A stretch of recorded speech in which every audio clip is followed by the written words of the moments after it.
3 months after I buried my wife of 41 years, my son-in-law sat across from me at my own kitchen table, took my hand in both of his, and told me he was going to take care of everything now, so I'd never have to worry about a single dollar again. And I let him believe I was grateful, and I let him believe I was lost, and I let him spend the next year quietly moving to take everything my Margaret and I had built. What he did not know, what a smooth young man in a good watch never thinks to consider, is that I spent 40 years as a watchmaker. And a watchmaker is a man who notices when a thing is running just a few seconds fast. He thought he was handling a grieving old fool. He was being timed. I did not raise my voice with him, not once, in the whole long year of it. I did not threaten him or expose him or call the police, though by the end I could have. I did something quieter and, I think, harder. I let him believe he had already won, right up to a dinner at my house, and then I showed my own daughter, with her own eyes, exactly what kind of man she had married. Because this was never only about saving my money from him, it was about saving my girl from him. And those are two different kinds of justice, and I wanted them both. My name is Warren Pruitt. I am 68 years old. I live in Savannah, Georgia, in the same narrow house under the live oaks where my wife and I raised our daughter. For 40 years I owned a little shop called Pruitt's Jewelers on a side street downtown, and I spent my working life with a loupe screwed into my eye, looking at things most people can't even see. If you're listening to me tonight, maybe a man who gave his whole trust to family and watched them mistake his grief for an opportunity, I think you already understand the particular ache I'm describing. Stay with me to the end, and tell me down in the comments where you're listening from, because the part that matters most happens over a quiet dinner, and I want you at the table. Let me start with the watch, because a watchmaker always starts with the watch. When I was 14, I apprenticed under an old German watchmaker here in Savannah, and the first thing he taught me was patience, and the second thing he taught me was that a watch will always tell you the truth, even when the person wearing it won't. A mechanism cannot lie. It runs fast, or it runs slow, or it runs true. And if you know how to listen, it tells you exactly what's wrong inside it. I built a whole life on that. I could look at a man's wristwatch and tell you more about him than he'd tell you in an hour of talking. And the thing I want you to hold on to is this. I have a pocket watch, an old railroad watch I restored when I was a young man, that I gave to my Margaret on our wedding day, and that she gave back to me to keep the morning she went into the hospital the last time. I wind it every single morning. It keeps perfect time. You'll hear about it again. Margaret and I built a good, plain, careful life. The shop was never going to make us rich, but I am a craftsman, and a craftsman charges fair and saves steady. And over 40 years, fair and steady adds up. I want you to know what that shop was, because it tells you who I am. Pruitt's Jewelers was one narrow room on a side street, a glass case, a workbench in the back, and a little brass bell over the door. People brought me the watches their fathers wore in the war, the rings their mothers were buried in, the heirlooms with the broken mainsprings, and they trusted me with them because for 40 years I never once gave a man back less than he brought me. A jeweler holds people's whole histories in his hands, the engagement ring and the funeral watch both. And you cannot do that job for 40 years without learning the exact weight of a trust, which is maybe why what came later cut the way it did. We paid off the house. We paid off the shop building downtown, which I rented out after I sold the business and retired. We had a sensible amount put away, and we had one child, our daughter Claire, who we loved past all reason, maybe too much, the way you do with an only child who came to you late, after years of hoping. Claire was the light of that house, and I will tell you, so you understand the whole of it, that Claire was always a little too easy to lead. A trusting heart, like her mother, but without her mother's eye for people. Margaret could read a man across a room in the time it took him to order a drink. Claire only ever saw the best in everyone, which is a beautiful thing in a child and a dangerous thing in a grown woman who marries the wrong man. I used to tell myself I'd protect her from that softness. Instead, I'd spent her whole childhood watering it. Because a man loves to be adored by a daughter who thinks the world is kind. And I never once taught her that some watches are built to look perfect and run crooked on purpose. She married Spencer 8 years ago, and I'll be honest, I had a feeling about Spencer from the first dinner. The way you get a feeling about a watch that looks perfect and runs 4 seconds fast. He was charming. Too charming. He had the firm handshake and the steady eye contact that men practice in a mirror. He was in finance, he said, always between ventures, always with a deal about to come in. He drove more car than he could afford, which is a thing a jeweler notices, because we know exactly what people wear that they cannot afford. But Claire loved him, and they had my granddaughter Lily 2 years later. And a man does not get to pick his daughter's husband. So I kept my loupe to myself and I made my peace with Spencer. And for years, there was peace. Then Margaret got sick. And Margaret died. And everything changed. Because grief opens a door in a man, and Spencer is the kind of man who watches for open doors. I want to tell you what those first months were like, because you have to understand how undefended I was, so you understand why what Spencer did was the lowest kind of thing a man can do. When Margaret died, the bottom went out of my world. 41 years. I didn't cook. I didn't sleep. I'd wind her watch in the morning and sit with it in my palm and lose whole hours. I was 68 years old, and I had never once in my adult life been alone, and I was drowning, and I would have grabbed any hand that reached into the water. And Spencer's was the hand that reached in. At first it looked like kindness, and I want to be fair. Maybe at the very first it even was. He came around. He helped with the arrangements. He sat with me. And then, gently, so gently, while I was still too underwater to see the shape of it, he began to take over. It started with the words, "You shouldn't have to worry about any of this right now. Warren, let me handle it. The bills, the accounts, Margaret's estate paperwork." He was so reasonable. Who handles the finances better, the grieving widower or the finance man in the family? He had me sign a power of attorney, for emergencies, he said, in case my health went the way Margaret's did. Just being prudent. And I was so grateful that somebody was thinking ahead for me that I signed it the way you sign anything when you're drowning, without reading it, just to make the kind person stop having to ask. He got himself added to my bank accounts to pay the bills, he said, to save me the trouble. And I let him. God help me. In those first months, I let him. Because being taken care of felt like being loved, and I was starving for it. But here is the thing about a watchmaker. Even drowning, even half-blind with grief, some part of me never stopped noticing the seconds. And slowly, over that first year, the small things started to register. The way a faint tick registers in a movement that should be silent. It was small at first, the way the worst things always start small. A transfer on a statement I didn't recognize, that Spencer explained away as moving money to a higher interest account, which sounded right, except a watchmaker remembers numbers the way other men remember faces, and the numbers didn't quite close. $400 that should have been there and wasn't. A second one a month later, a little bigger. I told myself I was grieving and confused, the way he kept gently telling me I was. But a thing that runs fast, whether or not you want to believe it. Then I noticed Sol had stopped calling. Sol is my oldest friend, a retired pharmacist, my chess partner across this same board for 30 years, the man who sat up with me the night Margaret died. And one afternoon, I realized I hadn't heard from him in 2 months, which had never once happened in 30 years. And I called him. And he was strange with me, hurt and careful.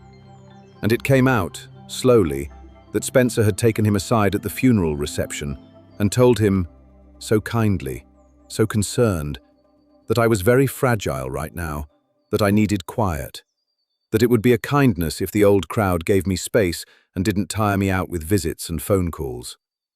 Sol, being a good man, had believed him and had backed away to let me heal, and had spent 2 months thinking he was honoring my grief when he was actually being removed from the board.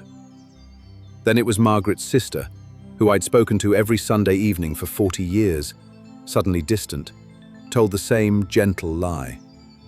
Then a neighbor. One by one, every single person who knew me, who'd known Margaret, who loved me and might have glanced at a bank statement and asked one inconvenient question, was being quietly walked to the edge of my life and shown the door, with a sad smile and a word about my fragility. I was being sealed off, like a room nobody uses, dust sheets over the furniture. And when I finally looked up and counted, the only person left with a key to me was Spencer. That is not the behavior of a man helping a widower. That is a man clearing a house before he robs it. And then came the house. Spencer started, so gently, talking about how much house this was for one man, how the stairs would get dangerous, how Margaret would want me somewhere safe, how there was a lovely assisted place near him and Claire where I'd never be lonely, and how, in the meantime, it just made sense to sell this old house and the shop building too, and let him put the proceeds into a family investment fund he managed, where it would grow and be safe and be there for Lily someday. He had an answer for everything. He always had an answer. He was, I'll give him this, a beautiful mechanism. Smooth, confident, every part fitting the next. He just ran 4 seconds fast, and I had spent 40 years learning to hear exactly that. Because none of it closed, you see. I started, quietly, to do what I do. I got my own copies. I sat at night with Margaret's watch ticking on the desk, and I went through every statement with the loupe of a man who has spent his life finding the one tooth on a gear that's worn wrong. And what I found was a pattern, slow and careful, a little every month.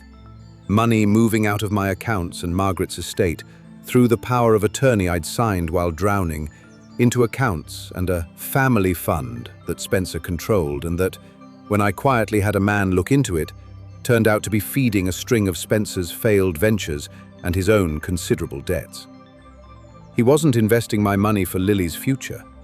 He was bailing out his present, a few thousand at a time, slow enough that a grieving old fool would never notice, and counting on getting the big lump, the house and the shop building, to cover the whole before anyone added it up. The inheritance, to Spencer, was not something to wait for. It was something I was selfishly sitting on top of by continuing to be alive and solvent. And Claire, this is the part that broke my heart, in a way the money never could.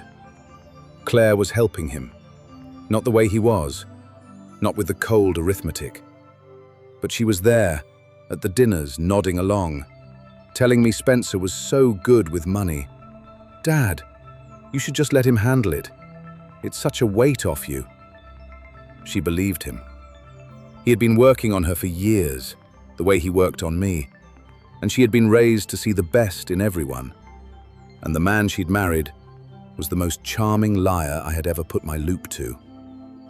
My daughter was not the villain. My daughter was the first victim.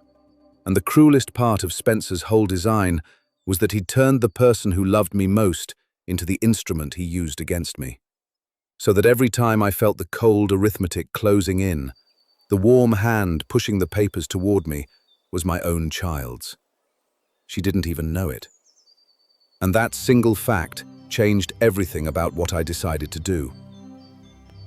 Because you do not win a war against a man by destroying the hostage he's hiding behind. Because I'll tell you the moment it crystallized. Spencer brought me a stack of papers one afternoon, all tabbed and ready. The listing agreement for the house, the listing for the shop building, and the authorization to move the proceeds into his family fund. Sign here, Warren, and here, and here. and Claire was sitting right beside him, holding my hand, her eyes wet, telling me this was the loving thing, that they just wanted me safe and cared for. And I looked at my daughter's wet, sincere, deceived eyes, and I understood that if I simply protected my money and exposed Spencer's theft to a court, I would win. And I would lose her, because she would never believe me. She would believe I was a bitter old man who'd attacked the husband she loved. She had to see it herself. There was no other way to get my girl back, so I did not sign. I told them, with a tremble I only half had to fake, that I just couldn't make such a big decision yet, that I needed a little more time, that Margaret always handled the big papers, and I felt lost without her. Spencer's jaw tightened. Just for a second, just 4 seconds fast, before he smiled and said, "Of course, Warren, no rush at all." And I saw, in that one tightening, exactly how much he needed this, and how soon. The next morning, I called a lawyer, not Spencer's lawyer, who had drawn up the power of attorney, but my own, a sharp and decent man named Harlan Webb, whom Margaret had used years ago and whom Spencer didn't know existed. I laid it all out for him, the statements, the pattern, the loupe work. And Harlan told me 2 things that changed everything. He told me that the power of attorney I'd signed was a limited one, more limited than Spencer apparently realized, and that in any case I had every right, being entirely of sound mind, to revoke it that very day, which we did. And he told me that nothing had actually been transferred out of my core estate yet, only the slow skim, because the big assets, the house and the shop building, still required my signature, which I had not given. I was not too late. I had been drowning, but I had never actually gone under, and the man who thought he'd been steering my ship had never once held the wheel. So Harlan and I built it, quietly, over a few weeks. We revoked the power of attorney without telling Spencer. We removed him from the accounts, and then we built the real estate plan, the one Margaret and I should have had all along. I put the house and the shop building and the bulk of the estate into a trust with an independent professional trustee, a bank, a stranger with no stake and no charm, so that no smooth son-in-law could ever again sweet-talk his way to the wheel. And here is the part I'm proudest of, the part that was for Claire. I structured a generous trust for my daughter and for Lily, real money, more than enough, but locked in a way that Spencer could never touch $1 of it. Not through Claire, not in a divorce, not ever. Whatever happened, my girl and my granddaughter would be safe from him. And I directed a piece of the estate to the hospice that cared for Margaret, in her name, because she would have liked that. And because I wanted Spencer to feel that one most of all. I'll tell you the part where I nearly lost my nerve. Because I did. Badly. For a couple of weeks, between the lawyer's office and the dinner, I lay awake every night in the bed I'd shared with Margaret for 41 years, terrified that I had it all wrong, that I was a lonely, grieving old man who'd let suspicion curdle in him, that I'd misjudged a flawed but decent young father in the worst season of my life, and that I was about to detonate my only child's marriage and lose her and Lily forever over a handful of statements an old fool had misread through his tears. The doubt was vicious, in a way the other episodes of my life had never prepared me for. Because the one thing standing between me and certainty was my own daughter's love for the man. And what kind of father blows that up? There was a night I had Harlan's number dialed, my thumb over the call, ready to tell him to unwind all of it and let it go and just be grateful to be taken care of. And then I made myself do the only honest thing I know how to do. I went to the desk and I laid the statements out under the lamp and I put the loupe to my eye. Stone sober. No grief allowed at the bench. And I looked at the numbers one more time. And the numbers didn't close. They had never closed. I remembered the tightening of Spencer's jaw when I wouldn't sign, 4 seconds fast. The truest thing he ever showed me. I remembered Sol walk to the door, and Margaret's sister walked to the door. The whole house of my life cleared of witnesses. And I picked up Margaret's watch and held it in my palm and let it tick, steady and honest in the dark.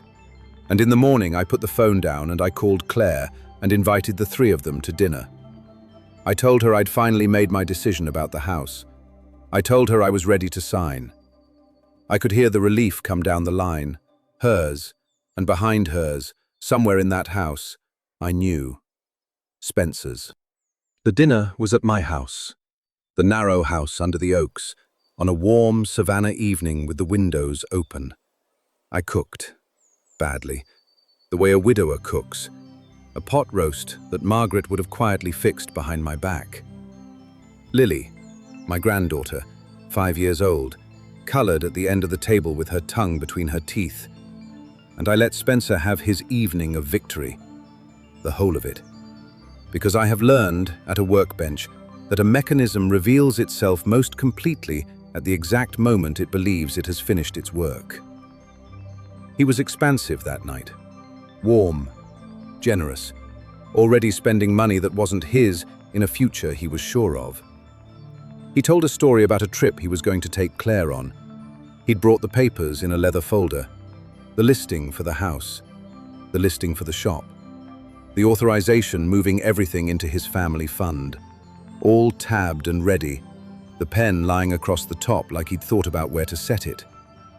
And after dinner, when Lily was settled with her crayons within earshot, I cleared my throat and said I wanted to tell them both what I'd decided.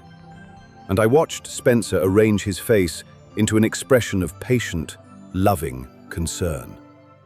And I began, in the small, unsteady voice of the lost old fool he'd spent a year building in his mind. I told them I'd been to see a lawyer. I watched the patient kindness on Spencer's face stop moving, the way a second hand stops when a movement ceases. I told them, plainly and gently, that some weeks ago I had revoked the power of attorney, that I had put the house and the shop building and the bulk of the estate into a trust managed by an independent professional trustee, a bank, a stranger with no stake in me and no charm to sell, so that from now on, no one, not Spencer, not Claire, not even me on a weekday, could sweet-talk those assets anywhere at all. I told them about the trust I'd built for Claire and Lily, generous, real, more than enough, and locked in a way that no husband could ever reach through her, not in a marriage and not in a divorce. And I told them, last, that a portion would go in Margaret's name to the hospice that held her hand at the end, because she would have wanted that. And I watched that last one land on Spencer like cold water, because the hospice was money he could not even pretend was being stolen from Lily. And I want you to know I did almost nothing in that moment. I did not accuse him. I did not raise my voice. I simply set the truth down on the table, the way you set a finished watch on the bench. And I let the mechanism do what mechanisms do. Because Spencer could not help himself. The mask did not slip slowly, the way I'd half expected. It came off all at once, like a caseback popping. The warmth vanished, and what was underneath it was cold and grasping and ugly. And he came up out of his chair, and the smooth, confident voice cracked into the real one. He called me a senile old man. He said I had no idea what I was doing, that I'd been confused for a year, that I was throwing away the family's whole future out of spite and bitterness because I couldn't stand to see Claire happy. He told Claire, sharply, to say something, to talk sense into me, to fix this. He wasn't grieving Margaret. He wasn't worried about my stares or my loneliness. He was watching a year of patient, careful theft, a house and a shop, and a lump of money he had already spent 100 times in his head evaporate in front of him, and the panic of losing it stripped him all the way down to the bare metal, right there at my table. And he did every bit of it, every ugly word, standing over a grieving widower in front of his own wife, with his own daughter coloring 6 feet away. And Claire saw him. That was the whole move. That was the only thing I had been building toward across a year of being patient and a few weeks of being careful. I never wanted to be the one who told my daughter what her husband was. Because a father who attacks his daughter's husband only pushes her further into his arms. Every time. I had learned that much watching other families come apart across my counter for 40 years. I did not need to accuse Spencer. I only needed to build one quiet room. One ordinary evening with a pot roast and a child coloring, in which he would feel safe enough and entitled enough to take the mask off himself.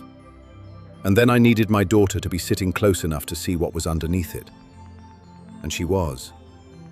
She sat very still while her husband stood over her grieving father and snarled about a hospice donation. And I watched the scales come off her eyes the way I'd watched them come off my own over a year of statements that wouldn't close. One at a time, slow, and then all at once. She didn't shout. She didn't defend him. My trusting girl, who'd been raised to see the best in everyone, finally looked at her own husband with something like a loupe and saw the worn, crooked tooth that had been there the whole time. She stood up, and she went and picked up Lily, and she held her, and she looked at Spencer across my kitchen as though she had never actually seen him before, which, in a way, she hadn't. Some things, once you've truly looked at them, you cannot ever unsee. A mechanism can fool everyone in the world except the one person who finally decides to look closely. And that night, at last, that person was his wife. That was the whole move. I didn't have to say one word against him. I had spent a year being patient and a few weeks being careful, precisely so that I would never have to be the one to tell my daughter what her husband was. I only had to build a room in which he would tell her himself. She sat there, my trusting girl with her mother's heart, and she watched the man she'd defended at my kitchen table for a year scream at her grieving father about a hospice donation. And I watched the scales come off her eyes one at a time, the way I'd watched my own come off over that year of statements. She didn't say much. She just got very quiet, and she picked up Lily, and she looked at Spencer like she was seeing him for the first time with a loupe of her own. Some truths, once you've seen them, you cannot unsee. And a thing that runs 4 seconds fast can hide from everyone in the world except the one person finally looking closely. Here is the last move, the one underneath the move, the one I most want you to hear. When the dust settled, I had Spencer cold. Harlan had documented the skim, the funneling, the misuse of the power of attorney. Every dollar he'd moved to bail out his own debts. I could have taken it to the authorities. Elder financial exploitation is a crime, and a serious one. And a smaller and more satisfied man would have made sure Spencer Pruitt's son-in-law spent some time explaining himself to people with badges. I chose not to. Not because he deserved the mercy, because he didn't. I chose it for Claire and for Lily. Because you do not put your granddaughter's father in handcuffs in front of her if there is any other road. And there was another road. Spencer, cut off entirely from a single dollar he could reach, having been seen for exactly what he was by the only person whose blindness had protected him, did the most predictable thing a man like that does. Once there was no money in it, there was no him in it. Within a few months he was gone, off chasing the next open door, the next grieving someone, and he went without much fight, because a man who only ever wanted the money has no reason to stay once the money is locked in a box he'll never open. Claire and Lily live with me now, in the narrow house under the oaks, while my daughter rebuilds a life that, it turns out, was never really hers while Spencer was in it. The trust kept them safe, exactly as I built it to. Spencer's lawyers tried, once, to reach through Claire toward that money in the divorce, the way I'd known they would. And they found a wall they could not climb, because I'd built it for precisely that day. My girl and my granddaughter will never want for anything, and not $1 of it will ever touch his hands. Sol comes for chess again on Thursdays, and beats me more than he should. Margaret's sister comes on Sundays with a pie. The room I'd been sealed off into, dust sheets and all, has every door and window open now, and the people who love me have their keys back, and the house is loud again, the way Margaret always kept it. And Claire and I are slowly finding our way to the thing we should have had all along. An honest thing, built on something sturdier than her seeing the best in everyone. It took her a long time to be able to look at me, because the shame of it sat heavy on her, that she'd held my hand at the table and pushed me to sign while a thief emptied my accounts. I told her the truest thing I know, which is that the hardest part of forgiving my daughter was understanding there was almost nothing to forgive. She didn't betray me out of greed. She betrayed me out of trust. The very same wide-open trust I had spent her whole childhood watering in her because it made her sweet and made me feel like a good father. And you cannot punish a child too harshly for being exactly the thing you raised her to be. The fault, if there was one in her, started in me. I just wish that somewhere along the way, between the bicycle and the wedding, I'd also taught her the loupe. Margaret's watch is on my desk, ticking, keeping perfect time. I wind it every morning, the way I have since the day she handed it back to me. And I think about how the old German taught me, 60 years ago, that a mechanism will always tell you the truth even when the person won't. People can hide behind charm and a firm handshake and a good watch they can't afford, for years, from almost everyone. But they cannot hide the seconds. The seconds always tell. You just have to be the kind of man who's still willing, even drowning, even grieving, even old, to put the loupe to his eye and look closely at what everyone else is taking on faith. So here is what I'll leave you with tonight, wherever you're listening from. When you are at your weakest, when grief or age or loss has opened that door in you, that is precisely when the smooth ones come, with their warm hands and their reasonable voices and their "let me handle everything." And they will mistake your grief for blindness and your kindness for weakness and your trust for an unlocked door. Let them think it. Keep your own copies. Keep one true friend they can't talk you out of. Find your own counsel they don't know about. And when the time is right, don't argue with them and don't expose them. Just build the quiet room where they will expose themselves. And let the people you love watch the mask come off on its own. A grieving old man is not a blind one, and a watchmaker, even with tears in his eyes, can always hear when a thing is running fast. If someone mistook your grief or your trust for an open door, tell me about it down in the comments, and tell me where you're listening from tonight. I read every one. If this was worth your time, subscribe and keep your own counsel, and wind your own watch. And remember that the quietest man in the room is very often the only one still listening for the truth the seconds tell.